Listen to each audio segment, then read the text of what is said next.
ताजदार खत्म नबुव्वत। जो हाथ खड़ा कर ले तो मैं फिर कुरान की दलील देता हूँ। ताजदार खत्म नबुव्वत। और मैं दलील सुन लो तो फिर उसके बाद दिल किया तो फिर हाथ खड़ा कर लेना। सूरह यासीन, सूरह यासीन कहती है कल क़यामत के दिन अल यौम नख्तिम अला अफ़वाहिहिम, ये बोलती बंद हो जाएगी, मोहर लग जाएगी, जबान नहीं बोलेगी। मालिक फिर तो इसे कौन बोलेगा?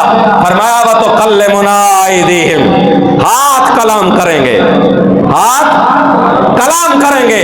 तो फिर हाथ कलाम करना चाहिए ना कि या अल्लाह तेरे महबूब नबी का जब भी नाम आता था ये तेरे नबी का नाम लेते हुए अपने हाथों की गवाही भी डालता था। ताजदार खत्म नबुव्वत, ताजदार खत्म नबुव्वत। सिर्फ हद ही नहीं होना चाहिए, तिल भी होना चाहिए ना। मस्जिद गूंजनी चाहिए, दरो दीवार ये हर चीज गवाह होनी चाहिए। ताजदार खत्म नबुव्वत।